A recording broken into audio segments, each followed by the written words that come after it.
Om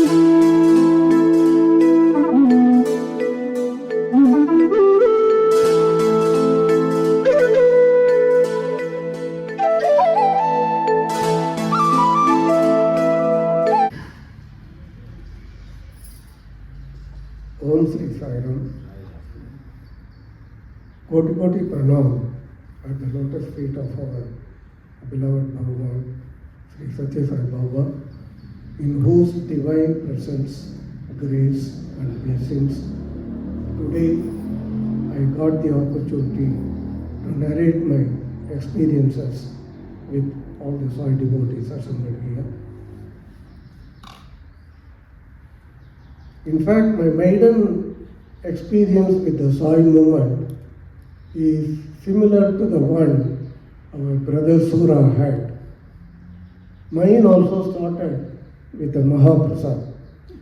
But brother Sura made it clear he didn't have the Mahaprasad, but I had it. This was in the year 1992. In fact, Sister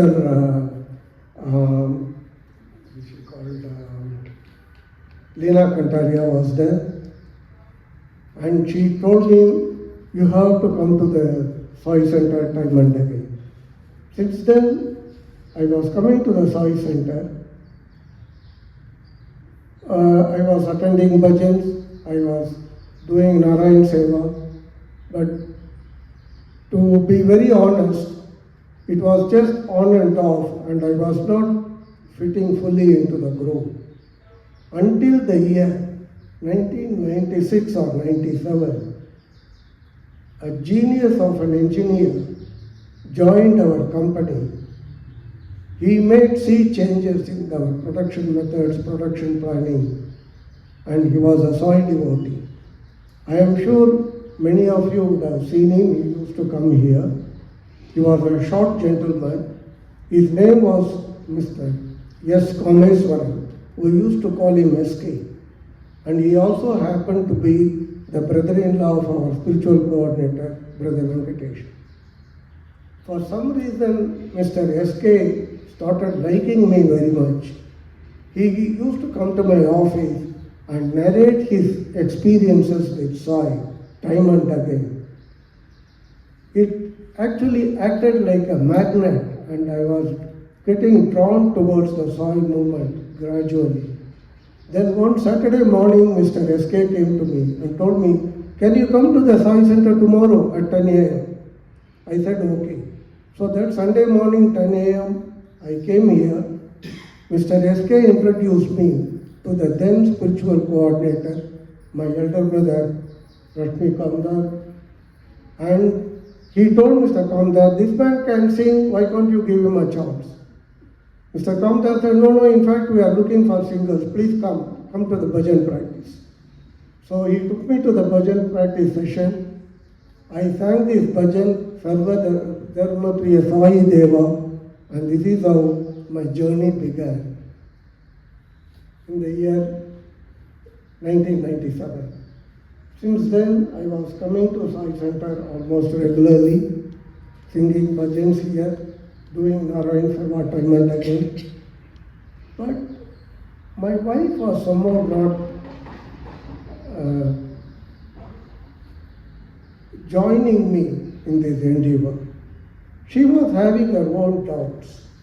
See, we belong to a family where we have our Jagat Guru, Sri Sankaracharya, whom we all used to call Paramacharya. And he was a sannyasi. He actually leading an extremely simple life. He was wearing simple clothes, eating frugal food.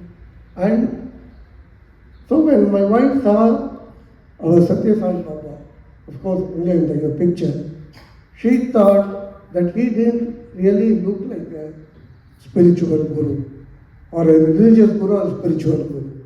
She was having her own doubts. But I tried to convince her, saying that even in our Vedic scriptures, there is a mention of Raja Rishi, and Sri Sathya Sai Baba was one such Raja Rishi. But honest enough, she was not fully convinced. In the year 2003, I went to Puttaparthi for the first time with my brother-in-law, my wife's elder brother. So we went to the Prashanti Nilayam straight, and Swami was giving darshan to the devotees. We spent about 20 minutes there. It was a wonderful experience for me. And then, after the darshan, we went to the hotel, we had our bath, we had our breakfast. Then I told my brother-in-law, can we go to Prashanti Nilayam again and see whether we can have Swami's darshan again? He told me, in fact, I wanted to also ask you the same question. Come, let's go. We went. We were very fortunate to have Swami's darshan again for another 20 minutes. And when I came back to Nairobi with immense happiness and satisfaction that I had the darshan of Sri Sathya Sai. Then, of course, I was coming to the Sai Centre regularly. Then in 2007, my son was to go to US for higher studies. So I told my family, we have to go to Puttaparthi, take Swami's blessings. All of them agreed. Then we went to Puttaparthi in 2007. I went with the family. It was an afternoon. We were planning to stay there for 2 days. Afternoon we had the darshan of Swami, and also there was a concert. One gentleman was playing mandolin for about 2 hours. It was a wonderful performance. And he said that a few years earlier, both his hands became, they lost their strength, became extremely weak. But it was due to Swami's grace, they gradually improved. And that particular day, he said he was in a position to give the concert to the people. Swami was there. Swami, time and again, when he looked at the audience, I personally felt he was looking at me. So, but accidentally, I just looked to my left. My wife was profusely crying. I didn't ask her anything because the way she was crying, I thought something must be disturbing her. Then the darshan was over. We came out. Then I asked her, what happened? Why is it you are crying so much? We have come here to take blessings of Swami. He said, I was seeking forgiveness of Swami. All along I have been thinking differently. But when I saw him, that's all. Today I am totally, this moment I am totally a changed person. And honest enough, today her devotion to the Sai movement is much more than mine. To that extent, she has transformed. Then the second day, what happened, somewhere in the morning hours, about 10:30 or 11, we were just doing some shopping, buying some pictures of Swami, this and that. Then we were just walking. In that particular place, I was almost alone. There was one gentleman to my left, a few yards away. Then my wife was behind me, also a few yards. Suddenly, I saw the student volunteers coming in the opposite direction, and most of them were running. Initially, I thought maybe they were doing some exercise or something. I was wondering how at 11 a.m. in the morning, and you know how Puttaparthi is at 11 a.m., pretty hot. Why should they do exercise? Then suddenly it struck me, maybe Swami is coming. Then all of a sudden a car came. Swami was seated next to the driver, just a few feet behind me. I stood still there. Words could not come out of my mouth. I was seeing Swami. He was just a few feet away. And the gentleman to my left, he told Swami, Sai Ram. Swami also said Sai Ram. Swami looked at me, then the car sped away. It all happened within about 30 seconds or so. I understood the message of Swami. The message is that keep cool, calm and composed. Whatever happens, that should be your attitude in life. This is the message I understood from Swami. We came back, then our son went to US, and in the year 2008, the next year, we went to Brother Ramalingam's house. He was also a Sai devotee. He used to come here. His wife Chitra was taking active part in the women's wing. We went to their house for dinner. It was a Saturday evening. Then we came back. That particular day, the compound where we were staying, a marriage party had come and they were staying in one of the vacant apartments. They were going and coming with women with glittering saris, jewelry, everything. Somebody must have noticed this. So when we came from Ramalingam's house after dinner, perhaps they thought that we were one of those people. We heard some commotion at the gate. Then my wife told me, Kumar, thieves. I said, let's go and park the car. My children were seated behind. We went and parked the car. One guy came to my side of the car, the other one went to my wife's side. I wouldn't take them to be more than 20, 21 years old. They look like college students. The guy who went to my wife's side started taking her jewelry one by one, chain, ring, and then bangles, everything. I thought, okay, since she is giving all that, these guys will go away. But the guy to my right, he kept saying, of course the window glass was on, and he kept gesturing to me, come out, like that. I was afraid, because sometimes these guys are under the influence of drugs, and especially I was worried about my daughter. So I was hesitating to come out of the car. All of a sudden, at point blank distance, that guy shot at me. And suddenly the window glass broke. Nothing happened to me. I was just sitting like that. Then I told my wife and children, come, let's go out of the car. Then we went out of the car. Those guys took the keys from me. They drove me. And I was also worried about my son because he was a young boy. But I didn't want him to react. So I kept telling him, keep quiet. Then my wife told me, fortunately, they left us unharmed. At that time I told her, I felt my left leg very heavy. Then something was leaking down. I told her, no, I think I have been shot. Then my neighbor, Brother Srinivas, who is also a Sai devotee, he came down. They immediately took me to their house. Then they said, Kumar, don't feel ashamed or anything. Please remove your pant. We know you are not. Suddenly, because it was leaking, even the blood could be seen on my legs. Then they found that I had been shot. Immediately they arranged a security car van. I was taken to the MP Shah hospital. The nurse who was nursing my wound, she told me, Mr. Kumar, you are extremely lucky. From the way your friend described, the guy was aiming at your chest. The bullet didn't hit your chest. It only hit your thigh. Again, it didn't hit any bone. From the front side of the flesh, through the back side, the bullet came out. So you were extremely lucky. Then, on that very Monday that followed, I went to the office even. Nothing much has happened to me. Of course, I was getting treated for about a week or 10 days. Everything became all right.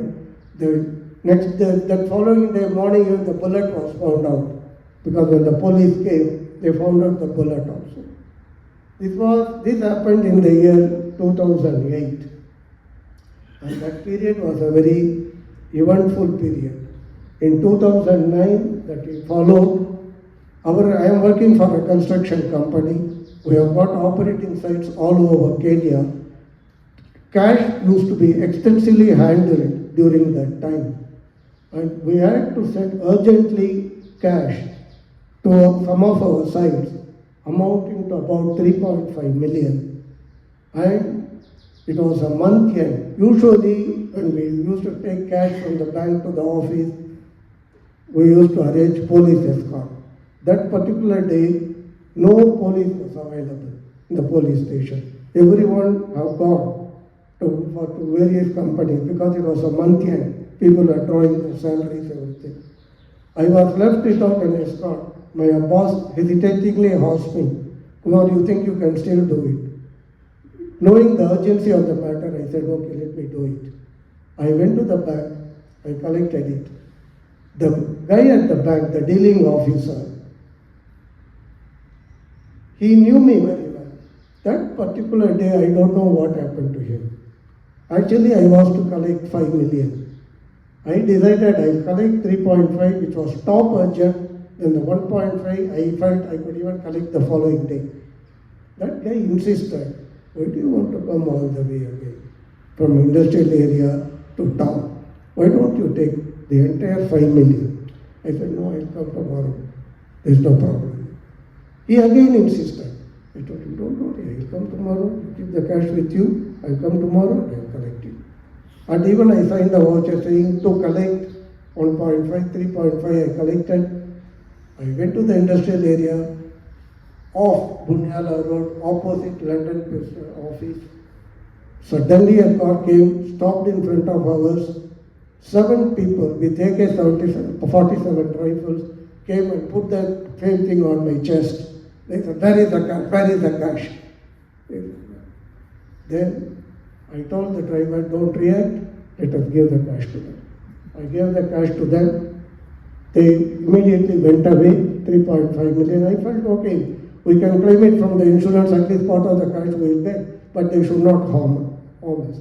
Because just before that moment, as they were coming towards me to keep the rifles on my chest, I was telling, "Baba, please save me." Nothing happened to me.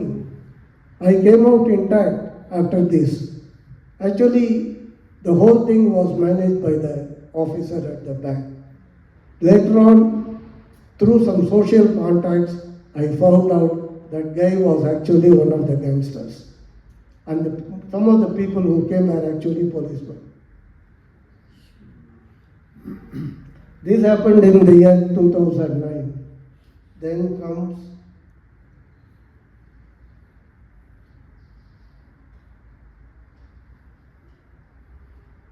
in the year. Then in between the same year 2009, Brother Venkatesh and Sister Mahalakshmi decided to go back to India, and they were having 2 big pictures of Shirdi Sai and Sathya Sai. Brother Venkatesh told me to take those pictures home and do weekly bhajans every Monday. They were doing bhajans in their house every Monday. And that was a very blissful period for us because we were conducting weekly bhajans at home. Brother Ramalingam, Brother Kandavelu, Brother Manian, they all used to come with their families. Every Monday evening religiously we were doing the bhajans. It was a wonderful period for us, and giving us, we were getting spiritually very high during that period.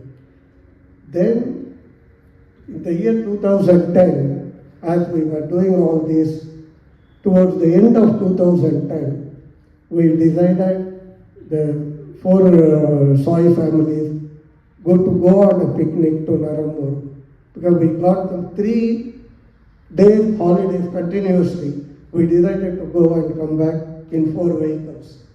So on 1st January 2011, all the accommodation, everything were arranged, everything was very well planned. This and that, Brother Ramalingam, Kandavelu, Mani and all came to our house.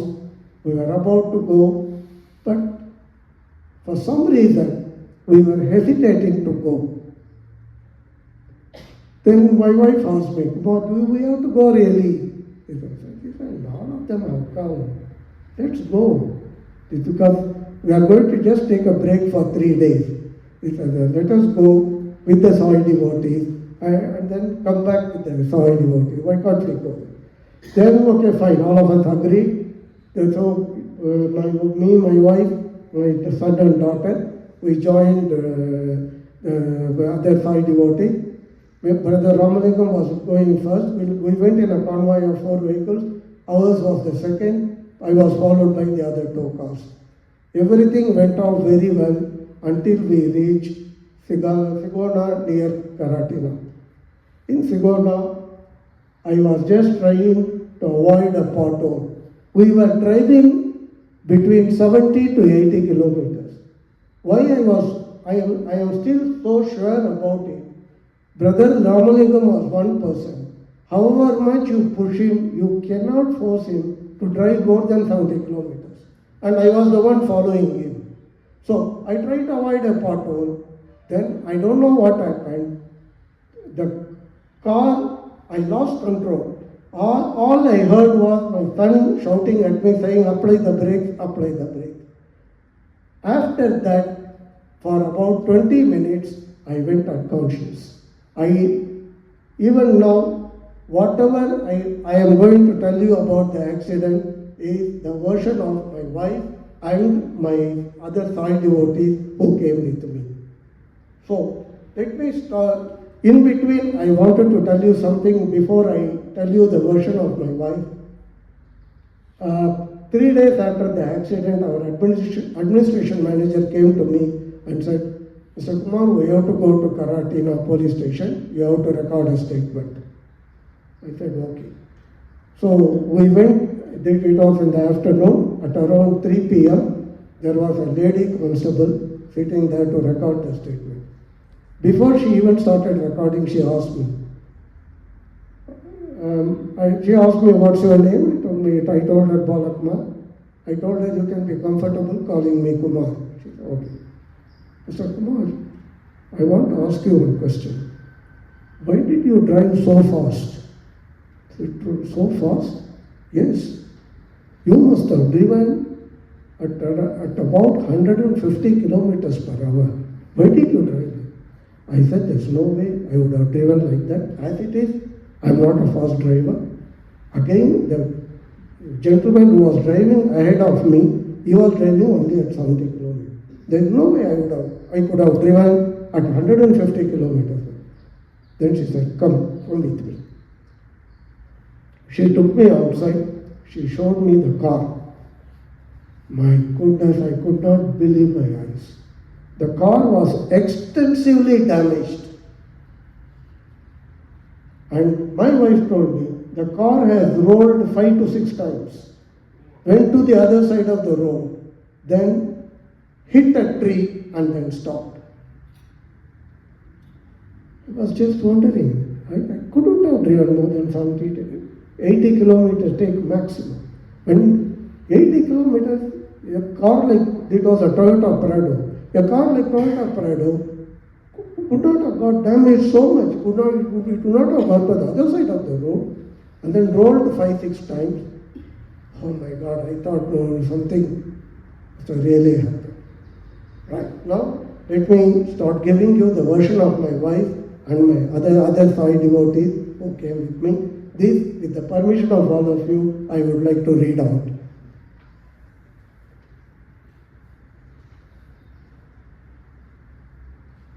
My wife, her name is Jayashri, told me that after the vehicle stopped, she first checked on me and was relieved to see that I was still breathing despite my injuries.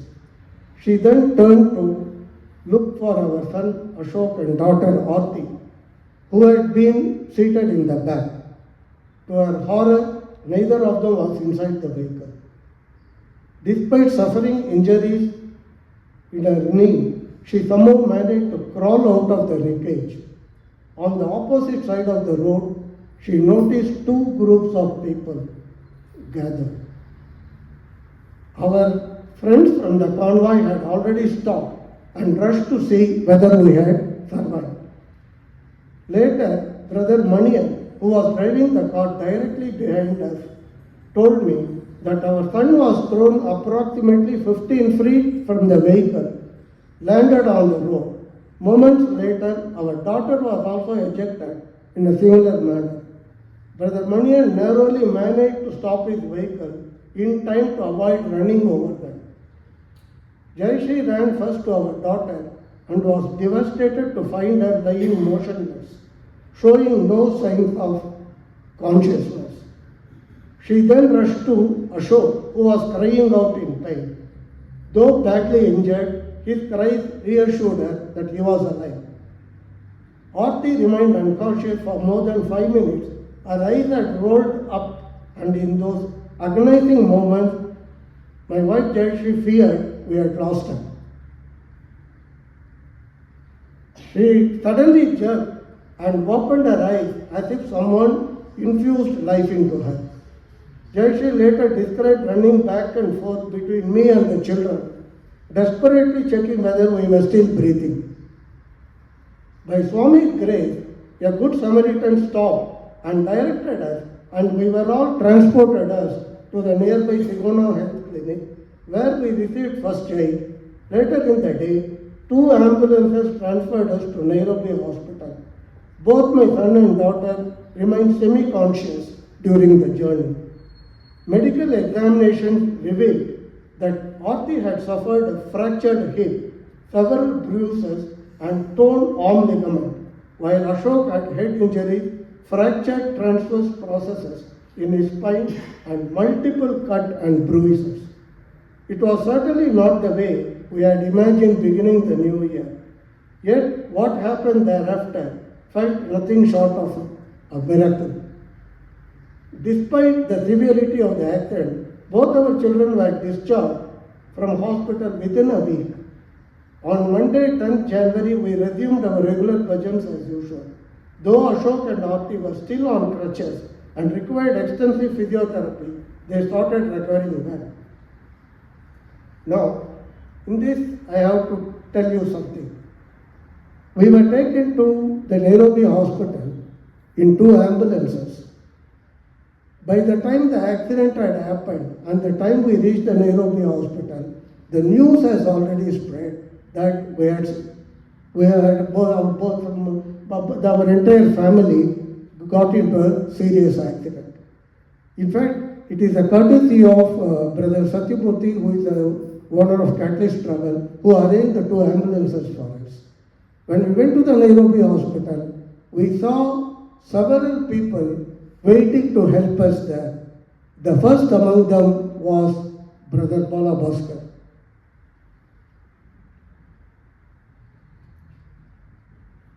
Then Swami's blessings continued to shower upon our family. My son had come for 2010 Christmas holidays and could not go back to resume the next semester. However, he pursued a module in USIU in art as approved by his university, and to our great delight and thanksgiving, he sang because he took one of the subjects as music. So on the Thanksgiving Day at USIU, they asked him to sing a song. He sang, Gopala Palalola. Believe me, it was so thrilling to hear that. Then he told me, listen, thanks to the influence of both of you, I have also become a Sai devotee. And my daughter, who also sings well, she also became a Sai devotee. So, and the fellow African students are playing the side music for him, and he was also playing tabla.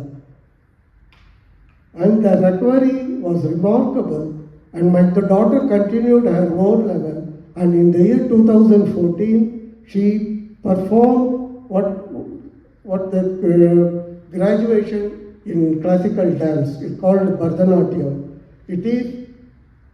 She successfully performed that, a demanding 3-hour solo debut performance requiring immense strength, endurance, and dedication, all thanks to the divine blessings. Now, a few years later after this, the accident, the son, daughter, everybody recovered, son went back to US. Then my wife was wondering, since 2007, something or the other was happening to the family, this and that. What happened was, she consulted one astrologer in India. In fact, that astrologer said, no, unless you come and, you people come and talk to me in person, I cannot fully advise you on the matter. A few weeks later, I was going to India for something, so she asked me, Kumar, can you go and see her? I went and saw her. I was the first one to see her. A very tough talking woman, and very demanding also. Then I didn't get a good impression about her, but whatever she wanted also I gave. I came back and I told her my impressions about her. But we still continued because one of our friends happened to be a staunch believer in that astrologer. So the time and again the consultancy was going on, the astrologer kept asking my wife, give some money, this and that. Then she also told her, listen, I'm not asking this money for myself. I have a team of people here who perform these rituals. I require money for those things. So, but as I told you, she was a very tough talking woman and my wife found more and more difficult to deal with her. So practically she stopped even talking to her this and that. Then a few months later, the astrologer herself called her. And the first thing she told her that, listen, I have not called you for astrology, but I wanted to tell you something. And this is what she has said. One day she said that a guru saw in his dream, guru means all those, the pandits who are performing the ritual, Baba extending both his arms to catch our son and daughter being thrown from a vehicle. She said that he could vividly see the orange robe and how he held them, and my wife had not even told her that we were Baba's devotees. Whether one chooses to believe such visions or not, we have never doubted that a divine hand protected us that day. What makes this experience even more poignant is that Baba left his mortal form that very same year in April. Even during his final days in the physical body, his compassion and protection were with us, shielding our family from not one but several life-threatening dangers over years. Now, sisters and brothers, I need your opinion on this matter. We have been living in this country for 35 years. We have seen the worst of Kenya, me personally, and also the family. Time and again I used to think, we in our prayers, Daya karo, Kripa karo, Raksha karo. Baba has done all these things. What else to pray from him? He keeps giving. I am one person who reads regularly in the morning. My first thing, as soon as I get into the car to go to the office, is to read Brother Kuldeep's message. I regularly read it every day. And then here, I used to come across some other thing. Swami is with us, around us, and according to me, he is within us also. He is the indweller, he is Andaryami. So that's also the bhajan. Tumhari sharan binuva bina anad hai hum. This I have experienced it.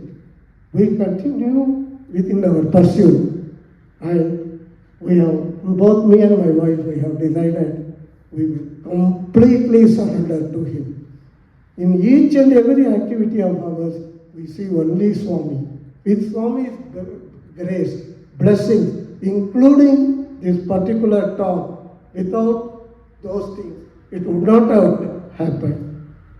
And I have to particularly thank my son Neeraj for having given this great opportunity to address all of you and narrate our experiences with all of you. Thank you very, very much. Samasta loka sukhino bhavantu. Samasta jiva sukhino bhavantu.